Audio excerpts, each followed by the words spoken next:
¿Qué tal amigos, hermanos? Saludos. Bienvenidos al comentario del capítulo correspondiente al día de hoy, capítulo 2 de Isaías. Comenzamos el recorrido por este extraordinario libro del profeta Isaías.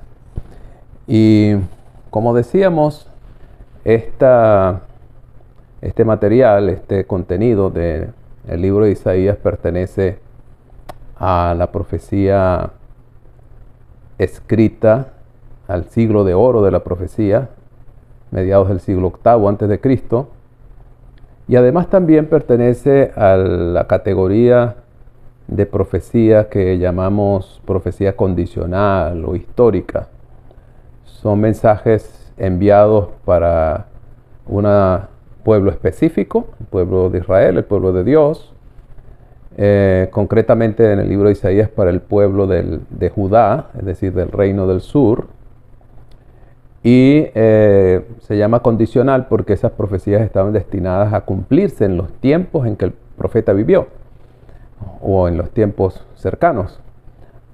Dependía de las condiciones que el pueblo debía cumplir para que esas profecías tuviesen efecto. Es distinto en ese sentido a la profecía escatológica como la que encontramos en Daniel y Apocalipsis, ¿verdad? Que tienen que ver más con eventos del fin del tiempo y no son condicionales porque son ya determinadas por Dios de lo que va a suceder al fin de los días.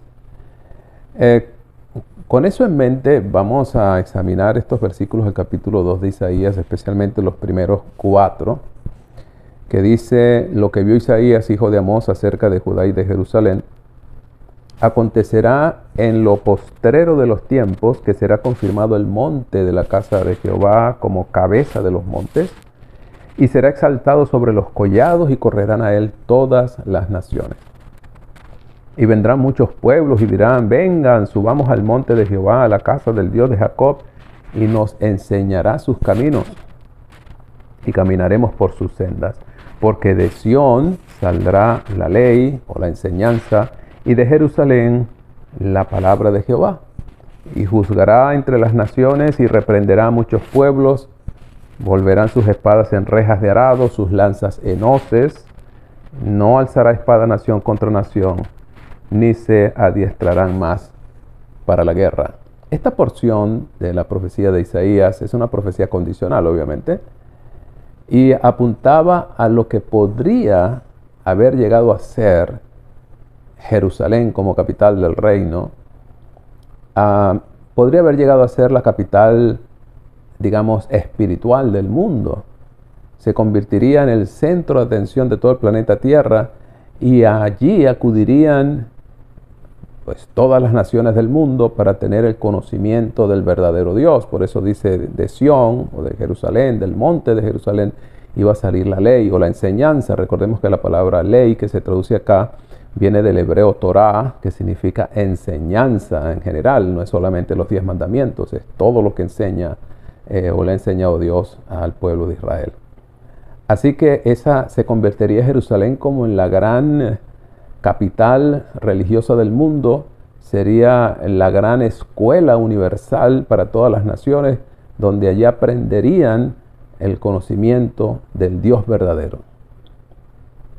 Lamentablemente, estas condiciones que debía cumplir Israel no se dieron. Israel no siguió los mandamientos del Señor, no acató las condiciones del pacto, y por lo tanto esta preciosa profecía en el Israel literal nunca se pudo cumplir. O podríamos decir, no se cumplió totalmente, porque de manera parcial, pues sí, los judíos han sido los que han enseñado el conocimiento del verdadero Dios al mundo entero. Pues las más grandes religiones monoteístas del mundo, el Islam, el judaísmo y el cristianismo, tienen un centro común, que es justamente la revelación dada al pueblo judío. Así que, de manera parcial, no completa, cumplieron ellos esta profecía, pero no se cumplió en su totalidad, como se describe aquí en estos primeros versículos del capítulo 2. Y fíjense que los versículos siguientes más bien describen la triste realidad del pueblo, ¿no? Dice en el versículo 6, la casa de Jacob está llena de costumbres traídas de Oriente, de agoreros, como los filisteos, hacen pacto con hijos de extranjeros.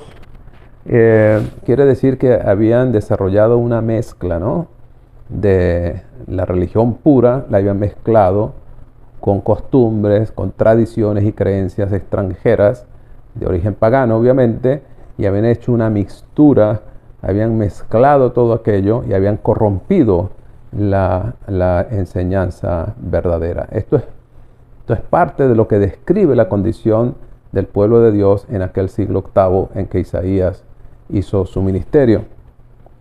Unido a esto, a esta corrupción de la religión, estaba por otro lado la prosperidad económica. Fíjense ustedes, ¿no?, porque dice el verso 7, su tierra está llena de plata y oro, sus tesoros no tienen fin, están llenos de caballos, de carros, además están llenas también de ídolos y se han arrodillado ante la obra de sus manos. Entonces aquí está digamos, la inconsistencia. Mientras hay prosperidad económica por un lado, por otro lado hay corrupción religiosa, hay deterioro de la calidad espiritual de la vida.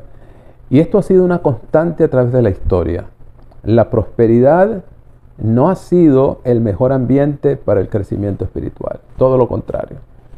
Entonces la escasez, la pobreza, las dificultades, los conflictos parecen ser el mejor ambiente para desarrollar la fe en Dios, la confianza en Él. No tendría que ser porque en la prosperidad también deberíamos vivir agradecidos a Dios por ello, pero sucede que nuestro corazón humano tiende a olvidar a Dios cuando hay prosperidad, y entonces la fe se corrompe, se daña, y esto ha sido así a través de la historia. En los países más desarrollados económicamente del mundo no es precisamente donde encontramos las mayores demostraciones de fe y de espiritualidad, pero en los lugares del mundo donde hay más pobreza, más miseria, más dificultades, más conflictos, entonces tiende el ser humano a estar más sensible a la voz de Dios. Lamentablemente, pues es lo que históricamente se ha demostrado, ¿no?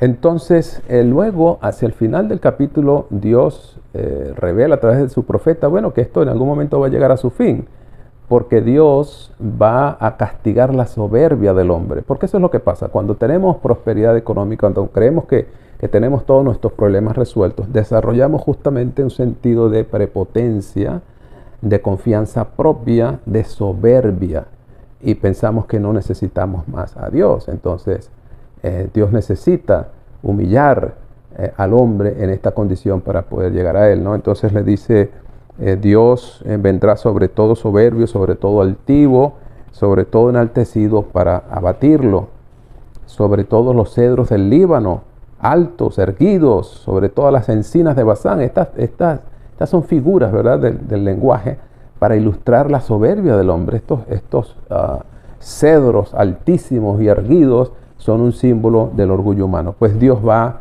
a derribar todo eso, ¿no? Todos los montes altos, etcétera, etcétera, las naves de Tarsis, sobre todo las pinturas preciadas, digamos, todas aquellas riquezas que hacían que el orgullo del hombre fuese más grande, ¿no? Y entonces dice acá en el 17, la altivez será abatida, la soberbia de los hombres será humillada, y solo Dios será exaltado en ese día.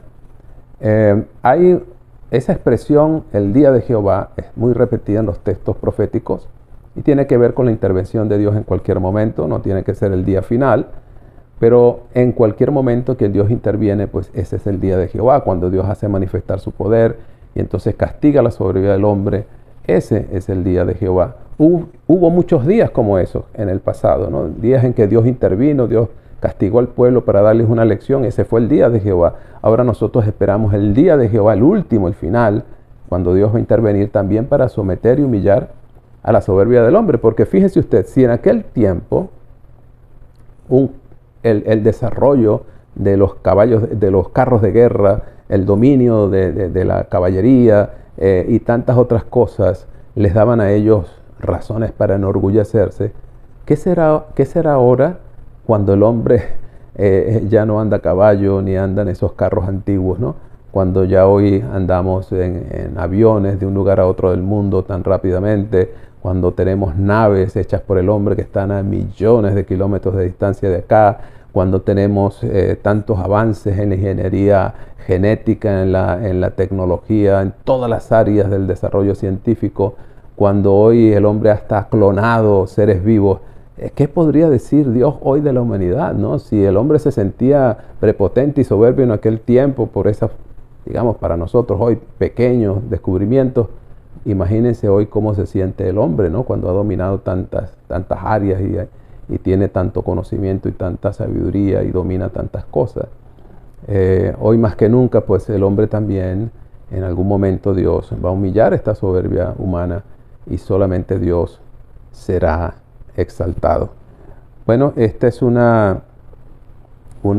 capítulo maravilloso que nos termina diciendo que cuando Dios se manifieste, bueno, los hombres estarán, ¿verdad?, escondiéndose en las peñas y en las cuevas, escondiéndose de la presencia de Dios, porque muy pronto, en su momento señalado que Dios ha escogido, Él se va a manifestar en esta tierra y pondrá fin a la altivez humana. Ojalá que nosotros podamos estar del lado de aquellos que se humillan hoy delante de Dios, para que en el día de Jehová no seamos humillados, sino seamos exaltados.